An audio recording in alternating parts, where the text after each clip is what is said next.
She said, "My therapist says you're the source of my anxiety." I nodded and said, "I see." Then I packed my bags and left a note. "Problem solved. You're welcome." The panicked texts I got 24 hours later told a different story. I, 31 male, guess I should have seen this coming. Looking back, there were signs everywhere, but sometimes you're too close to see the pattern until someone draws you a map. Veronica and I had been together for 4 years, living together for 2. She started therapy about 8 months ago after a rough patch at her job. Her boss was legitimately terrible, and I encouraged her to talk to someone. Thought it would help her process the work stress and maybe develop some coping strategies. At first, therapy seemed great. She'd come home from sessions energized, talking about boundaries and self-care. I was genuinely happy for her. But around month 3, things shifted. Every session became about me somehow.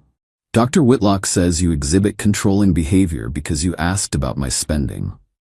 My therapist thinks it's concerning that you want to know where I'm going when I leave the house. We explored how your need for a clean kitchen is actually about power dynamics. I started feeling like I was living with a psychology textbook that had developed sentience and decided I was the case study. Every normal relationship thing became pathological. Asking if she wanted takeout for dinner? Controlling. Mentioning the dishes had been in the sink for 3 days? Power dynamics. Being concerned when she didn't come home until 4 a.m. without a text? Toxic masculinity. I tried talking to her about it, suggested couples therapy so I could understand better. She shot that down immediately. Dr. Whitlock says that's what controlling partners always suggest, to manipulate the narrative. The real kicker was that I started walking on eggshells in my own home. I'd think 3 times before asking anything, stopped mentioning household stuff altogether, just quietly did all the cleaning myself. Started spending more time at my buddy Theo's place just to breathe. Then came Tuesday. I'd worked a long shift, I managed logistics for a medical supply company, came home to find Veronica on the couch with her therapy journal, and what I can only describe as a prepared speech face. "Marcus, I need to share something important from today's session." I sat down, genuinely curious what insight Dr. Whitlock had provided this week. "We've been doing deep work on my anxiety, and we've identified the source." She paused for drama. "It's you. Dr. Whitlock says you're the primary source of my anxiety, and I need to consider what that means for my healing journey." I sat there for maybe 30 seconds, just processing. 4 years. 4 years of supporting her through career changes, family drama, her mother's passive-aggressive nonsense. 4 years of being told I was doing everything wrong while footing 70% of our bills because her passion career in holistic wellness coaching barely covered her car payment. "I see," I said. She looked surprised. Think she expected protests, maybe begging. Instead, I stood up, went to our bedroom, and started packing. "What are you doing?" She followed me, therapy journal still clutched like a shield. "Solving your problem," I said, folding shirts into my duffel. "If I'm the source of your anxiety, the solution seems pretty straightforward." "That's not. Dr. Whitlock says we need to work through this together. You can't just leave." "Actually, I can, and I am." I grabbed my laptop, chargers, important documents from the filing cabinet. "I'll get the rest of my stuff later. The apartment's in your name anyway, so that's convenient." The panic started creeping into her voice. "Marcus, this is exactly the kind of dramatic reaction Dr. Whitlock warned me about. You're proving her point." I zipped up the bag. Maybe. Or maybe I'm just tired of being someone's therapeutic punching bag. Either way, your anxiety source is removing himself from the equation. I left a note on the kitchen counter. "Problem solved. You're welcome. I'll stop by Saturday afternoon for the rest of my things. Please be out." Drove straight to Theo's place. He didn't ask questions, just handed me a beer and pointed to the spare room. "That's a real friend." The text started exactly 19 hours later. Update 1. Holy hell, you guys were right about the extinction burst thing. Though I guess this is more like a reality burst. So the text started Wednesday evening. First few were angry. "This is so immature. Dr. Whitlock was right about you. You can't just abandon me like this. This is emotional manipulation." Then around 10 p.m. the tone shifted. "Hey, can we talk? I may have miscommunicated what my therapist said. Please come home so we can discuss this. Marcus?" This is really unfair to just leave without talking. Thursday morning, 6 a.m., my phone starts blowing up. 15 missed calls. The texts got more urgent. The electricity bill is due and I don't know the password. Where did you put the router? The internet is down. I can't find the insurance cards. Marcus, please. Here's the thing. I handled all our household admin because she found it overwhelming. Passwords, bills, insurance, everything. I tried to show her multiple times, even made a spreadsheet, but she'd wave it off. You're so much better at that stuff. Then came the kicker text around noon Thursday. How am I supposed to afford this place on my own? Rent is due next week. I almost responded to that one. Almost. But then I remembered 3 months ago when I suggested we get a cheaper place since I was carrying most of the financial load. Her response? Dr. Whitlock says financial anxiety is often about control issues. Maybe you should explore why you're threatened by our lifestyle. Our lifestyle. That I was paying for. The next series of texts was about her car. My check engine light is on. The registration sticker expired. Why didn't you renew it? I don't know where to get an oil change. Lady, you're 29 years old. Figure it out. Then the social media posts started. Nothing directly about me, just vague stuff about going through a challenging time, and when people show you who they are, believe them. And my personal favorite, surrounding myself with healing energy as I navigate this abandonment. Abandonment. I literally solved the problem she presented to me. Theo showed me her Instagram story where she's at some expensive smoothie place with her friend Janelle, caption reading, "Self-care isn't selfish." The same woman who was just texting me about not affording rent. But Friday was when it got really interesting. Her mom started calling, Patricia. I didn't answer, but she left voicemails. Apparently, Veronica called her crying about how I'd suddenly walked out with no warning and left her destitute. Patricia's voicemail. Marcus, I don't know what's gotten into you, but this is not how adults handle problems. Veronica is devastated. She's had to borrow money from me for groceries. Call her immediately.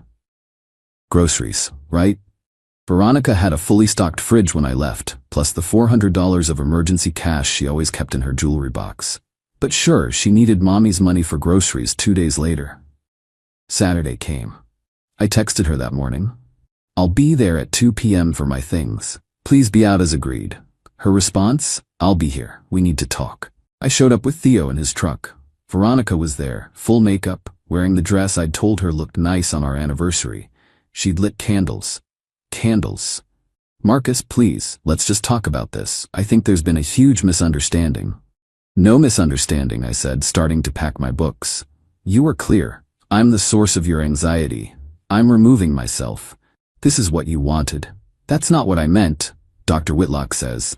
I don't care what Dr. Whitlock says anymore, Ronnie. I'm done being the villain in your therapy narrative. She followed me around the apartment as I packed, alternating between tears and anger. You can't just leave me like this. What about the bills? What about my anxiety?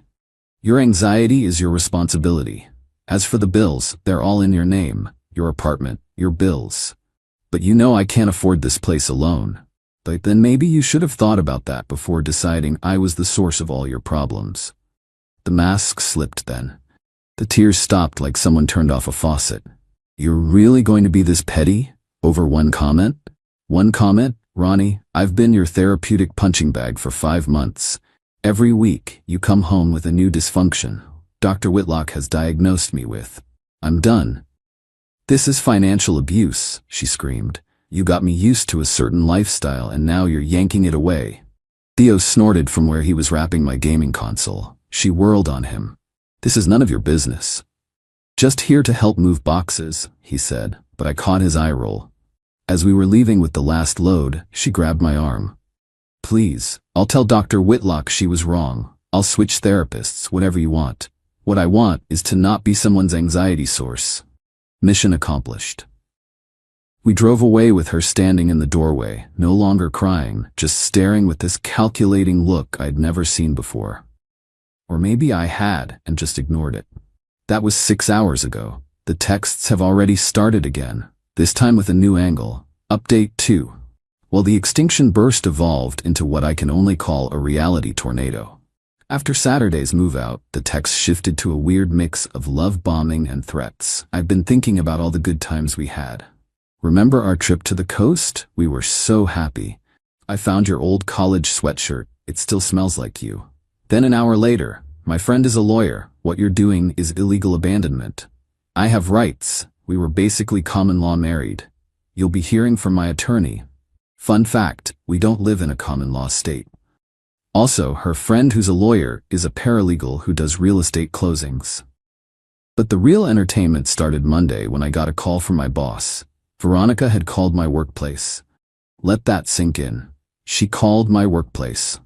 Apparently, she told our HR department that she was my domestic partner and that I was having a mental health crisis. She was concerned and thought they should know I'd abandoned our home and was acting erratically. Fortunately, my boss knows me well. I've worked there for 6 years, never had an issue. He called me directly. Hey Marcus, just got a weird call from HR. Your ex-girlfriend apparently thinks you're having a breakdown. I explained the situation. He actually laughed. So she told you that you were her problem, and you solved it? That's the most Marcus thing I've ever heard. Is this going to be an issue with HR? Nah, I'll handle it. But maybe document everything in case she escalates. She escalated. Tuesday, I get a notification that I've been tagged in a Facebook post. I don't use Facebook much, but there it was. Veronica had written this long, rambling post about emotional manipulation and financial abuse and how her partner of 4 years had suddenly abandoned her, leaving her unable to pay rent or buy food. She didn't use my name, but she tagged me and several mutual friends. The comments were interesting. Most people were offering generic support, but a few people who actually knew us were less sympathetic. My favorite was from Brad, a guy we'd had dinner with a few times. Didn't you tell us last month that your therapist said Marcus was toxic and you needed to set boundaries? She deleted his comment within an hour. Then came Wednesday. Oh, Wednesday. I get a text from an unknown number with a screenshot of a Venmo request from Veronica for $1,847. The message, "Hi, this is Janelle. Ronnie asked me to send this since you blocked her. This is her half of the rent and utilities you owe. She says you know this is fair. Her half? Of the apartment I don't live in? That's solely in her name? That she told me I was making her anxious by existing in?" I didn't respond. Thursday, another unknown number. This is Dr. Whitlock. I'm reaching out because Veronica has expressed concern about your recent behavior.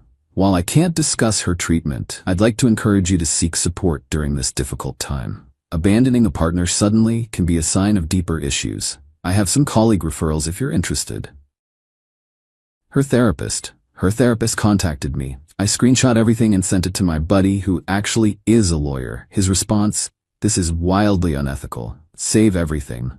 Do not respond." But Friday was the chef's kiss moment. Patricia, Veronica's mom, showed up at my workplace. Let me repeat that. Her mother came to my job. Security called me down to the lobby. There's Patricia, designer purse clutched to her chest, demanding to speak with me about the situation with her daughter. I went down mostly to prevent a scene. "Marcus, this has gone far enough. Veronica is distraught. She can't eat, can't sleep." "Patricia," she posted Instagram stories from 3 different restaurants this week. "She's trying to heal. You've traumatized her." I left when she said I was the source of her anxiety. How is that traumatic? You know she didn't mean it like that. Dr. Whitlock explained it was about working through issues together. Then maybe Dr. Whitlock should have been clearer. And maybe you should ask yourself why a 29-year-old woman needs her mother to confront her ex at his job. She's desperate. She can't afford that apartment. She'll have to move back home, and there it was, the real issue. Patricia didn't want her daughter moving back home. That sounds like a Veronica problem, not a Marcus problem. How can you be so cold? You loved her. I did, but I loved the person I thought she was, not the person who spent months making me the villain in her story. Security started hovering closer. Patricia noticed. "This isn't over," she hissed. "My daughter deserves better." She absolutely does, I agreed. She deserves someone who makes her less anxious, which is no longer me. Win-win. She stormed out, and security asked if I needed to file a report. I declined, but asked them to note the incident. That evening, the flying monkeys came out in full force. Texts from numbers I didn't recognize, all variations of, "You're heartless," "She's falling apart," "Real men don't abandon their women," "I hope you're happy destroying her life." But here's the interesting part. I also got some other messages from people I didn't expect. Veronica's cousin reached out. "Hey, just wanted you to know I don't blame you. She's been like this since we were kids. Nothing is ever her fault." A former coworker of hers saw her post. "Same thing happened when she left our company. Everyone else was toxic, nothing to do with her showing up late every day." Her college roommate, girl, went through 3 therapists in school until she found one who told her what she wanted to hear. "You lasted longer than most." Saturday morning, I woke up to 47 texts from various numbers. I didn't read them all, but the ones I saw were increasingly unhinged. Apparently, Veronica had spent Friday night rallying support, getting drunk with her enabling friends, and they'd decided to launch a campaign.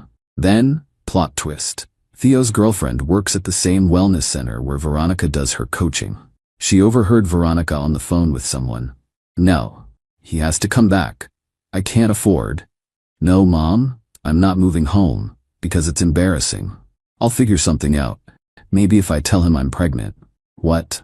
It worked for Janelle.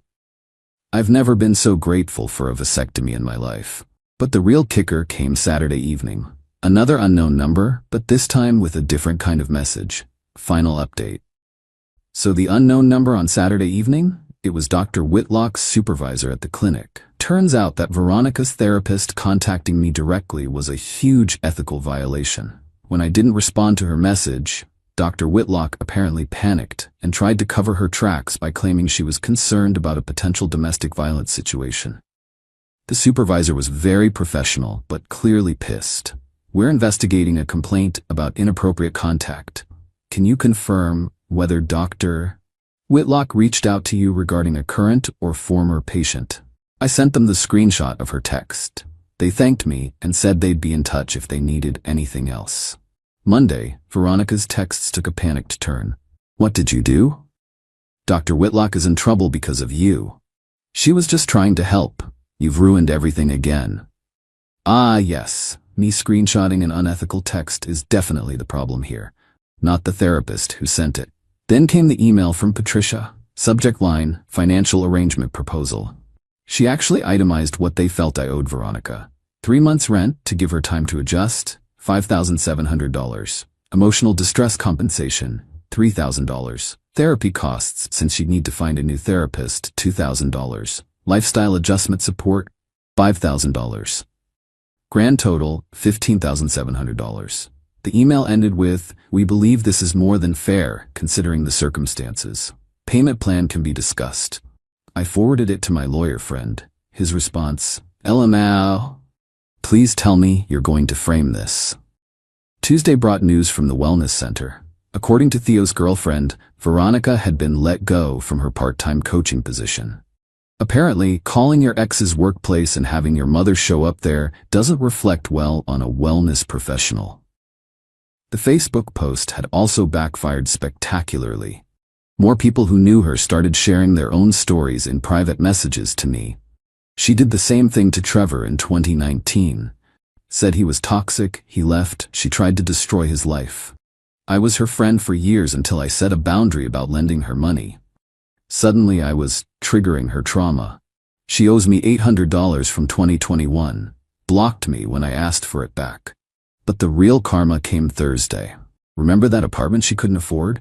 The one I was financially abusing her by not paying for? Well, Veronica had a brilliant solution. She posted on Facebook looking for a roommate. Seeking conscious, mindful individual to share beautiful space. Must respect healing journey and therapeutic process. No toxic energy. She found someone. Melody, a 23-year-old who just graduated and was excited about living with a wellness coach. Melody lasted exactly 5 days. She reached out to me through Instagram. Guess my name came up in the apartment. Her message, "Hey, I know this is weird, but did you used to date Veronica? I just need to know if I'm crazy or if she's really like this with everyone." We had coffee. Melody's stories were wild.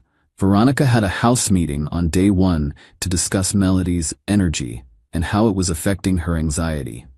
Melody wasn't allowed to cook certain foods because the smells were triggering. She was asked to not use the living room between 6 to 8 p.m. because that was Veronica's integration time after therapy. Veronica tried to charge her extra for emotional labor when Melody asked where the recycling bin was. The kicker, Veronica had told the landlord that her partner would be handling rent like always. When it didn't appear, she tried to blame me. The landlord called me. I was still on the old lease as an emergency contact, confused about why I'd be paying rent for an apartment I didn't live in. I clarified the situation. He was not pleased with Veronica. Melody moved out and stayed with a friend. The landlord started eviction proceedings. Last I heard, through the grapevine, Veronica had to move back in with Patricia. Dr. Whitlock lost her license to practice. Veronica is trying to become a life coach. Since wellness coaching didn't work out, she's dating someone new. My condolences to that poor bastard. Patricia is still emailing me monthly asking for money. As for me, I'm doing great. Got a promotion at work. Turns out being less stressed makes you more productive. Who knew? Started actual therapy with an actual professional who's never once suggested that my existence is someone else's problem. Even started dating someone who thinks asking about their day is caring, not controlling. Theo summed it up best last week. Bro, she really told you that you were her problem, and you just agreed and left. And it broke her brain because you were supposed to fight for the relationship so she could keep being the victim. Yup. Sometimes the best response to someone telling you you're their problem is to simply remove yourself from the equation. Problem solved. Oh, and for everyone asking, yes, I kept the screenshots. Yes, I documented everything. No, I never responded to any of them after leaving. And yes, I'm grateful every day that when someone told me I was their source of anxiety, I took them at their word and left. Best decision I ever made. Final update. Veronica tried to contact me last week through LinkedIn of all places, said she's been doing deep work and realizes she projected her issues onto me. She'd like to meet to apologize properly and discuss potential reconciliation. I didn't respond, but I did notice she's still living with her mom according to her updated location. Guess some anxiety sources are better left in the past.